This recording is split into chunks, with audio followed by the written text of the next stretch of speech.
Hi students, welcome to IK Academy. today நம்ம என்ன பார்க்க போறோம் பாத்தீங்கன்னா RRB எக்ஸாம்ல கேட்கக்கூடிய ரீசனிங்ல ரொம்ப டஃப்பா கேட்கக்கூடிய क्वेश्चन எப்படி ஈஸியா சால்வ் பண்றதுங்கறத தான் அந்த வீடியோல பார்க்க போறேன்.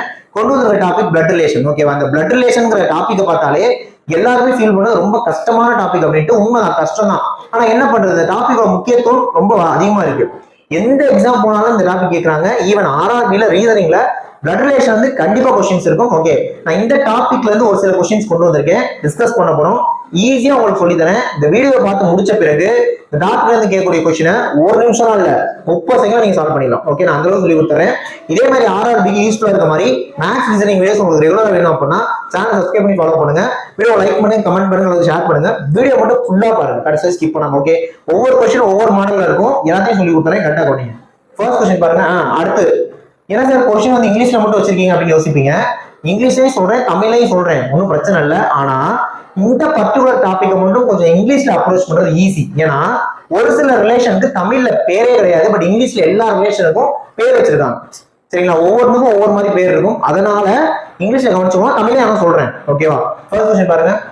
Introducing a boy, Sita said, he is the son of father of my paternal uncle's daughter. How is the boy related to Sita? சொல்றேன். சீதா ஒரு பையனை காண்பித்து அவன் எனது தந்தை வழி மாமாவின் மகளின் தந்தையின் மகன் என கூறினார். தமிழ் சொல்ற கவனிங்க. சீதா ஒருவனை காண்பித்து அவன் எனது தந்தை வழி மாமாவின் மகளின் தந்தையின் மகன் என்று கூறினார். எனில் அந்த பையன் சீதாவுக்கு என்ன உறவு? எனில் அந்த பையன் சீதாவுக்கு என்ன உறவு? ஈஸியா சால்வ் பண்ணலாம். கவனிங்க, என்ன சொல்றாங்க, இங்க இருந்து பார்க்கணும். He is the son of father of my paternal uncle's daughter. யார் சொல்றா? சீதா தான் சொல்றாங்க. அந்த பையனை பார்த்து என்ன சொல்றாங்க? father of my paternal uncle's daughter. My paternal uncle's daughter.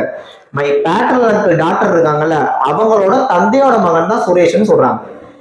Suresh means அந்த பையன் சொல்றாங்க. பையன் சுரேஷ் வந்து அந்த பையன் சொல்றாங்க. ஓகே, இப்ப சால்வ் பண்ணலாம். சீதாவை கொண்டுவோம். சீதாவோட பேட்டர்னல் அங்கிளோட டாக்டர். ஃபர்ஸ்ட் பேட்டர்னல் அங்கிள்னா என்னன்னா தந்தை வழி மாமான்னு சொல்லுவாங்க. தமிழ்ல சொல்றப்ப தந்தை வழி மாமா. இப்போ நமக்கு அங்கிள்னு தமிழ்ல யாரும் சொல்லுவோம்? அம்மா கூட பிறந்தவங்க மட்டும் தான் சொல்லுவோம். அப்பா கூட பிறந்தவங்க சித்தப்பா பெரியப்பான்னு சொல்லுவோம். ஆனா இங்க வந்து எப்படி சொல்லுவாங்க அப்படின்னா, அம்மா கூட பிறந்த ஆணா இருந்தாலும் சரி, ஆண் பையன், அப்பா கூட பிறந்த ஆணா இருந்தாலும் சரி, ரெண்டு பேருமே அங்கிள்னே சொல்லுவாங்க. அம்மா கூட பிறந்த பையன், அப்பா கூட பிறந்த பையன், ரெண்டு பேருமே இங்க அங்கிள் தான் சொல்லுவாங்க. அதே மாதிரி அம்மா கூட பிறந்த பொண்ணு, அப்பா கூட பிறந்த பொண்ணு, ரெண்டு பேருமே இங்க ஆன்ட் தான் சொல்லுவாங்க. பட் டிஃபரன்ஸ் எப்படி காட்டுறதுன்னா, தாய் வழி உறவுக்கு மேட்டர்னல் எம் வரும், மேட்டர்னல்.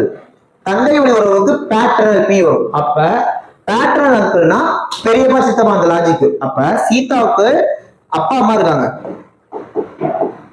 இதுக்கு என்ன சார் அர்த்தம்னா, அம்மா அப்பா கல்யாணம் ஆயிடுச்சு, ரெண்டு கூட கல்யாணம் ஆயிடுச்சு, சீதாவோட அம்மா அப்பா. ஓகே, சோ அப்பா வழினா தந்தை வழி பேட்டர்னல். இவரோட பிரதர் தான் பேட்டர்னல் அங்கிள். புரியுதா? அப்ப என்ன சொல்றாங்க? My paternal uncle's daughter.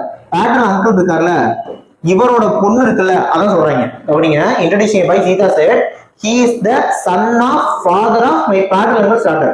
My paternal அங்கிளோட டாட்டர் இருக்காங்கல்ல, அவங்களோட தந்தையோட மகன். தமிழ்ல தான் சொன்னேன்.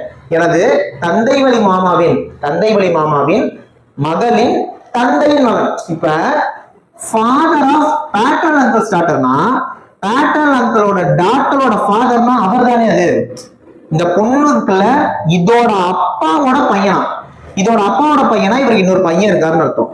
இவர் தான் அந்த பாய். புரியுதா? சோ சீதா என்ன சொல்றா அந்த பையனை பார்த்து, எனது தந்தை வழி மாமாவின் மகளின் தந்தையின் மகன் அப்படின்னு அந்த பையனை காமிச்சு சொல்றா. புரிஞ்சுச்சா? இதான் ரிலேஷன். வேணா கேக்குறாங்க, how is the boy related to Sita? இந்த பையன் சீதாவுக்கு யாரு? அதாவது கரெக்டா சொல்லுவாங்க, பெரியப்பாவோ சித்தப்பா பையன். ஓகேவா? என்னன்னா இங்கிலீஷ்ல சிம்பிளா கசின்னு முடிச்சிருவாங்க. இந்த மாதிரி வந்தாலே கசின். அத்தை பையன், மாமா பையன், பெரியப்பா பையன், சித்தப்பா பையன், பெரியப்பா பொண்ணு, சித்தி பொண்ணு, எல்லா யாரா இருந்தாலும் கசின்னு முடிச்சிருவாங்க. அப்ப அந்த பையன் சீதாவுக்கு என்ன? கசின். முடிஞ்சு. ஓகே, சோ இதை நான் உங்களுக்கு சொல்லி கொடுக்கறதுக்காக இந்த டெக்டா சொல்லி கொடுத்துருக்கேன். சால்வ் பண்றப்ப நம்ம சால்வ் பண்ணி விட்டுலாம். ஓகேவா? சோ சீதாவோட பேட்டர்னல் அங்கிளோட டாக்டரோட அப்பாவோட பையன், அதான் கசின். முடிஞ்சு. ஏன்னா அந்த டாக்டரே கசின் தான், அப்ப அவங்களோட பிரதரும் என்னதான்? கசின் தான். ஓகே, சோ இதுக்கு கரெக்டா அந்த ரிலேஷனை பிக் பண்ணிட்டீங்கன்னா ஈஸியா அடிச்சிடலாம். இப்ப இந்த மாதிரி ஒரு பையனை காண்பித்து அப்படின்னு ஒரு கேள்வி வந்துச்சு. டிஃப்ரெண்ட் கொஸ்டின்ஸ் இருக்கும், ஒன்னொன்னா பார்க்கலாம். ஓகே, வீடியோ ஃபுல்லா பாருங்க. நெக்ஸ்ட் கொஸ்டின் போறதுக்கு முன்னாடி ஆர்ஆர்பி குரூப் என்டிபிசி நம்ம அட்மிஷன் போயிட்டு இருக்கு. ஆன்லைன் டெஸ்ட்டுக்கு ஆஃபர் போட்டிருக்கோம், எல்லாத்துக்குமே ஆஃபர் போட்டிருக்கோம். இந்த ஆஃபர் ஜனவரி 28 நைட்டோட முடியுது. ஜனவரி 28 நைட் வரைக்கும் இந்த ஆஃபர் பார்த்துக்கோங்க. ஆன்லைன் டெஸ்ட்டுக்கு ஆக்சுவல் ஃபீஸ் 1000 போட்டிருந்தோம், அப்புறம் ஆஃபர்ல 699 போட்டோம். இப்போ ஆஃபர்ல 499 இருக்கு. இந்த ஆஃபர் ஜனவரி 28 வரைக்கும் தான் யூஸ் பண்ணிக்கோங்க. ஆன்லைன் கோர்ஸ் வந்தீங்க அப்படின்னா ஆக்சுவல் ஃபீஸ் 3000, அப்புறம் திரும்ப 2005 ஆஃபர் போடணும். இப்போ இந்த ஜனவரி 28 வரைக்கும் ஆஃபரா 1800 ரூபா போட்டுருவோம். இது ரிப்பப்ளிக் டே ஆஃபர், யூஸ் பண்ணிக்கோங்க. மெட்டீரியல் பிடிஎஃப் வேணும்னா 999, பிடிஎஃப் புக்கும் சேர்ந்து வேணும்னா 1500. ஓகே, சரி, உங்களுக்கு என்ன கோர்ஸ் வேணும், என்ன ஜாயின் பண்ணணும்னாலும் 7708 9728 இந்த மாதிரி கனெக்ட் பண்ணி ஜாயின் பண்ணிக்கோங்க. ஓகேவா? இப்போ நம்ம அடுத்த கொஸ்டின் போயிடலாம். A is brother of B, B is sister of C, C is father of D. How is D related to A?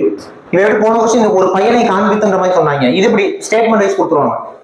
So A is brother of B, A என்பவர் B இன் சகோதரர். B is sister of C, B என்பவர் C இன் சகோதரி. C is father of D, C என்பவர் D இன் தந்தை. How is D related to A? எனில் D ஏக்கு என்ன வரும் அதான் கேக்குறாங்க. எனில் D ஏக்கு என்ன வரும்னு கேக்குறாங்க. இப்ப சால்வ் பண்ணிடலாம். A is brother of B. A is brother of B. இதுக்கு என்ன அர்த்தம்னா, ஒரு கோடு போட்டா கூட பிறந்தவங்க அர்த்தம், ரெண்டு கோடு போட்டா தான் கல்யாணம் ஆயிடுச்சுன்னு அர்த்தம். ஒரு கோடு போட்டா கூட பிறந்தவங்க. A is brother of B னா A என்பவர் B இன் சகோதரன் கொடுத்துட்டாங்க. அப்ப ஒரு பையன் தெரிஞ்சிச்சு, பையனா பிளஸ் பொண்ணா மைனஸ் கொடுங்க. இப்ப B ஆன பொண்ணு நமக்கு தெரியாது, இந்த ஒரு லைனை வச்சு பார்க்கறப்ப B என்ன ஒரு ஒண்ணு தெரியாது. A is brother of B. அடுத்து B is sister of C. B is sister of C. B என்பவர் C இன் சகோதரி. இப்ப இதை வச்சு என்ன சொல்லலாம், இவங்க கூட பிறந்தவங்க, மூணு பேரும் கூட பிறந்தவங்க தான். இவர் ஒரு பையன் தெரிஞ்சிச்சு, ஒரு பொண்ணு தெரிஞ்சிச்சு, பட் இவரோட ஜெண்டர் நமக்கு தெரியல, மேலா ஃபீமேலான்னு தெரியல. Okay, C is father of D. C is father of D. ஓகேவா? C வந்து D யோட அப்பாவா, அப்படிதானே? C is father of D. அப்ப C ஒரு பையன் தெரிஞ்சிச்சு, இவங்களுக்கு கல்யாணம் ஆயிடுச்சு, ஒய்ஃப் ஒருத்தவங்க இருப்பாங்க, இவங்களுக்கு பிறந்தவங்க தான் D. அதான் சொல்றாங்க C is father of D. C வந்து father of D னா கண்டிப்பா கல்யாணம் ஆயிடுச்சு, பையன் பொண்ணு இந்த பக்கம் இருந்திருக்கணும். அதாவது ஒரு ஸ்டேட்மெண்ட் வச்சு எல்லாத்தையும் நம்ம எழுதிடணும். C is father of D. நான் ஒன்று கேட்கிறேன், D ஆனா பொண்ணு தெரியுமா? தெரியாது, அப்படியே இருக்கட்டும். இப்போ டேரக்டா கொஸ்டின் போயிட்டாங்க. How is D related to A? அதாவது D என்பவர் ஏக்கு என்ன உறவு, ஏக்கு என்ன உறவுன்னு கேட்காங்க. A வந்து D என்னன்னு சொல்லி கூப்பிடணும். இப்ப ஏ இருக்காங்க, அவர் D என்னன்னு சொல்லுவாரு, என்ன சொல்லுவாரு? கூட பிறந்தவனோட பையனோ பொண்ணும், கூட பிறந்தவனோட பையனோ பொண்ணும், கூட பிறந்தவனோட பையனை நெஃப்யூன்னு சொல்லுவாங்க, கூட பிறந்தவனோட பொண்ண நீஸ்ன்னு சொல்லுவாங்க. அவ்வளவுதான். இப்ப என் கூட பிறந்த ஒருத்தவங்களோட பையனா தான் நெஃப்யூன்னு சொல்லுவேன், பொண்ணா தான் நீஸ்ன்னு சொல்லுவேன். இப்ப இது பொண்ணா பையனா தெரியலையே, அப்ப இதுக்கான கரெக்டான ஆன்சர் cannot be determined, தீர்வு காண இயலாதுன்னு வரும். ஒருவேளை ஒரு ஆப்ஷன்ல நெஃப்யூன்னு வச்சு, ஒரு ஆப்ஷன்ல நீஸ்ன்னு வச்சு, இன்னொரு ஆப்ஷன்ல நெஃப்யூ ஆர் நீஸ்ன்னு வச்சிருந்தாங்கன்னா நெஃப்யூ ஆர் நீஸ் தான் இங்க போடணும். ரெண்டுல ஒண்ணுதான்.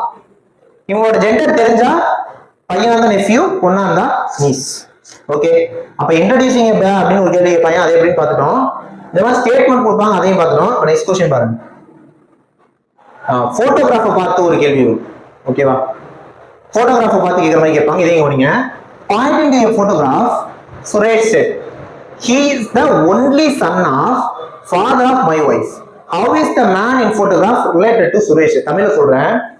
ஒரு போட்டோகிராஃபை பார்த்து சுரேஷ் என்ன சொல்றாருன்னா, அவன் எனது மனைவியின் தந்தையின் ஒரே மகன் அப்படிங்கிறாரு. He is the only son of father of my wife. My wife oda father oda only son. He is the only son of father of my wife. How is the man? எனில் அந்த போட்டோகிராஃபில் இருக்கும் மனிதர் சுரேஷுக்கு என்ன ஒரு அதான் கேள்வி. So வரதெல்லாம் கவனிங்க. He is the only son of father of my wife. அப்ப சுரேஷை போடுங்க ஃபர்ஸ்ட். ஏன்னா சுரேஷ் தான் சொல்றாரு. என்னோட ஒய்ஃப் இருக்காங்கல்ல, என்னோட ஒய்ஃப் அவங்களோட ஃபாதரோட ஒன்லி சன்னா, ஏன்னா only son of father of my wife. So father of my wife இவங்களோட அப்பா இருக்காருல்ல, அவரோட ஒரே பையங்கிறது தான் போட்டோகிராஃபர் இருக்கவன். ஓகே, அப்ப இவங்களுக்கு அப்பானா கல்யாணம் ஆகிருக்கும், இவங்களுக்கு பிறந்த பையன், அப்ப இவங்க ரெண்டு பேரும் கூட பிறந்தவங்களா இருப்பாங்க. புரியுதா? என்ன சொல்றாங்க? Point A photograph, Suresh he is the only son of father of my wife. So இவரோட பையன் தான் அவர். அப்ப 2 பேரும் கூட பிறந்தவங்க. என்ன கேக்குறாங்க, how is the man in the photograph, இவர் தான் போட்டோகிராஃப், related to சுரேஷ்.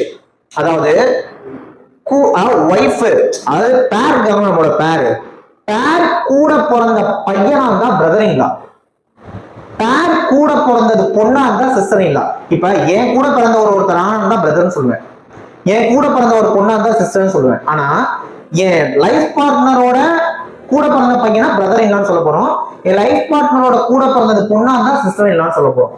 அப்ப இந்த போட்டோகிராஃப் பையன் ஒய்ஃபோட பிரதர், அப்ப இங்க யாரு எனக்கு பிரதர் இன்லா, அத்தான் தமிழ் சொல்றப்ப, இங்கிலீஷ்ல பிரதர் இன்லா. புரிஞ்சிச்சா?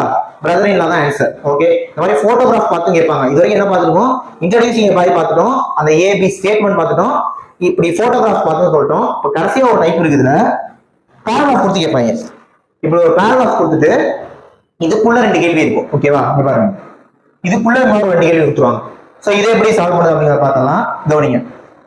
ABCD belongs to one family. C is the sister-in-law of B. A and C are a couple. D is brother-in-law of A. E is son of A. தமிழ்ல சொல்றேன். ABCD 5 பேரும் ஒரு குடும்பத்தை சேர்ந்தவர்கள். C என்பவர் B இன் அண்ணி, sister-in-law அண்ணி. A and C are couples. ஏவும் சியும் கப்பல்ஸ் தமிழ் எப்படி சொல்றது, திருமணமானவர்கள். ஏவும் சியும் திருமணமானவர்கள். D is brother-in-law of A. D என்பவர் A இன் அத்தான். ஓகேவா, brother-in-law அத்தான் மச்சான் அந்த மாதிரி வரும். E is son of A. E என்பவர் A இன் மகன். இதை கொடுத்துட்டாங்க. இப்ப இதுக்கு நீங்க ரிலேஷன் வந்துடலாமா? கவனிங்க, ஈஸி தான். C is sister-in-law of B. இப்போ C is sister-in-law of B னா என்ன அர்த்தம்? B கூட பிறந்தவரோட ஒய்ஃபா C இருக்கலாம். இது ஒரு பாசிபிள் இருக்கு. B கூட பிறந்தவரோட ஒய்ஃபா C இருக்கலாம். ஏன்னா அப்படினாலும் C sister-in-law தான். ஒருவேளை பியோட லைஃப் பார்ட்னரோட ஒய்ஃபாகவும் சரி சிஸ்டராகவும் C இருக்கலாம். ரெண்டுமே இருக்கு, ரெண்டுமே சிஸ்டர்-இன்-லா தான். இந்த ஒரு ஸ்டேட்மெண்ட் வச்சு நீங்க கன்ஃபார்மா சொல்ல முடியாது. சொல்றத கரெக்டா புரிஞ்சுக்கோங்க. C வந்து Bக்கு சிஸ்டர்-இன்-லா. அப்ப லைஃப் பார்ட்னரோ, அதாவது கூட பிறந்தவங்களோட லைஃப் பார்ட்னரா இருக்கலாம், லைஃப் பார்ட்னரோட கூட பிறந்தவங்களா இருக்கலாம். எப்படி இருக்கலாம், 2 பாசிபிள் இருக்கு. அப்ப நம்ம கன்ஃபார்மா எதுவுமே சொல்ல முடியாது, விட்டுருங்க. அடுத்த ஸ்டேட்மெண்ட் படிங்க. அடுத்து என்ன கொடுத்துருக்காங்க, A and C ஆரே கப்பல், தெளிவா சொல்லிட்டாங்க. ஏவும் சியும் கப்பலாம், இங்க இருந்து ஆரம்பிங்க. ஆனா இது பையனா பொண்ணா நமக்கு தெரியாது. இப்போ ஃபர்ஸ்ட் பாயிண்ட் படிங்க. C is sister-in-law of B. அப்ப C கண்டிப்பா ஒரு பொண்ணு தெரிஞ்சு போச்சு. அப்ப ஒரு பையனா இருக்கும். அப்ப டெஃபினட்டா C அந்த Bங்கிறவங்க இங்க தான் இருப்பாரு. So C is sister-in-law of B னா B கூட பிறந்தவர் தான் A, அவரோட ஒய்ஃப் தான் C. புரிஞ்சுச்சா? இத புடிச்சிங்க, பிடிக்கணும். Right. D is brother-in-law of A. D is brother-in-law of A னா D வந்து இங்க இருப்பார். brother-in-law, அதாவது பிரதர் சிஸ்டர் டேரக்டா விட்டா நம்ம கூட பிறந்தவங்க. அந்த இன்லா வந்துட்டாலே ஒரு பேர் கூட இருக்கிறவங்களா தான் இருக்கும். அப்ப D is brother-in-law of A, ஒய்ஃபோட brother. Okay. E is son of A. அப்ப டெஃபினட்டா E வந்து 2 பேருக்கும் பிறந்தவங்க. E is son of A. ஈஸியா இருக்கா? வரைஞ்சிட்டோம், கொடுத்தா வரைஞ்சிட்டோம். இப்போ B யோட ஜெண்டர் மட்டும் நமக்கு தெரியல, கரெக்டா இருந்துட்டு போது. இப்போ क्वेश्चंस பார்க்கலாம். இதுக்கெல்லாம் என்ன கேட்டிருக்காங்க, what is the relation of D with respect to C? D என்பவர் C க்கு என்ன உறவு? அதான் D என்பவர் C க்கு என்ன உறவு? C வந்து D என்ன சொல்லணும்? C வந்து D என்ன சொல்லணும்? C வந்து D வந்து பிரதர்னு சொல்லுவாரு, அண்ணன், சகோதரன். Answer brother. புரிஞ்சுச்சா? சோ ஏன் ஆன்சர் பிரதர் முடிஞ்சு, சகோதரன். அதுக்கு கீழ கேட்ட அடுத்த question, what is the relation of E with respect to D? E என்பவர் D க்கு என்ன உறவு? E என்பவர் D க்கு என்ன உறவு? Eங்கிறவர் D க்கு என்ன உறவு? D வந்து E என்ன சொல்லி கூப்பிடுன்னு கேக்குறாங்க. இவர் என்ன சொல்லணும்? கூட பிறந்தவங்களோட பையன். நான் சொன்னேன், கூட பிறந்தவங்களோட பையனா இருந்தா நெஃப்யூ, பொண்ணா இருந்தா நீஸ்ன்னு சொன்னா. அப்ப இதுக்கு ஆன்சர் நெஃப்யூ. சார் தமிழ்ல சொல்லணும்னா உடன் பிறந்தோரின் மகன் அப்படிதான் வரும், கூட பிறந்தோரின் மகன் தான் வரும். இங்கிலீஷ்ல நெஃப்யூ அப்படின்னு சொல்லுவாங்க. இதுக்குதான் கொஞ்சம் இங்கிலீஷ்லயும் பார்த்துக்க சொல்றேன் எல்லாத்தையும். ஸோ கூட பிறந்தவங்களோட பொண்ணா இருந்தா நீஸ், பையனா இருந்தா நெஃப்யூ. ஓகே. இந்த மாதிரி பேராகிராஃப் கொடுத்து எதுவும் சொல்லி கொடுத்துட்டேன், போட்டோகிராஃபும் சொல்லி கொடுத்துட்டேன், இன்ட்ரடியூசிங்கும் சொல்லி கொடுத்துட்டேன், அப்படி ஸ்டேட்மெண்ட் அதுவும் சொல்லி கொடுத்துட்டேன். ஓகே. ஸோ இந்த மாதிரிலாம் தான் ப்ரெசன்டேஷன் கேட்பாங்க. இப்போ நான் சொல்லி கொடுத்ததை வச்சுக்கிட்டு நீங்க உங்களோட ப்ரிப்பரேஷன்ல கொஸ்டின்ஸ் எடுத்து சால்வ் பண்ணி பாருங்க, ஈஸியா இருக்கும். ஓகேவா? கொடுத்த கொஸ்டினை டபுள் என்ன பண்ணிடலாம், சால்வ் பண்ணிடலாம், தெளிவா கான்செப்ட் புரிஞ்சிருந்தா. ஓகே. ஸோ இதான் வீடியோ. அடுத்த வீடியோஸ் அப்படியே பார்க்கலாம். ஸோ வீடியோ முடிக்கிறதுக்கு முன்னாடி ஆர்ஆர்பிக்கு நம்ம அகாடமி அட்மிஷன் போயிட்டு இருக்கு. இது ஃபீஸ் ஸ்டார்டிங்ல சொல்லியிருப்பேன். ஜாயின் பண்றவங்க 7708 9728 இந்த மாதிரி கான்டாக்ட் ஜாயின் பண்ணிக்கலாம். நெக்ஸ்ட் வீடியோல பார்க்கலாம். தேங்க்யூ.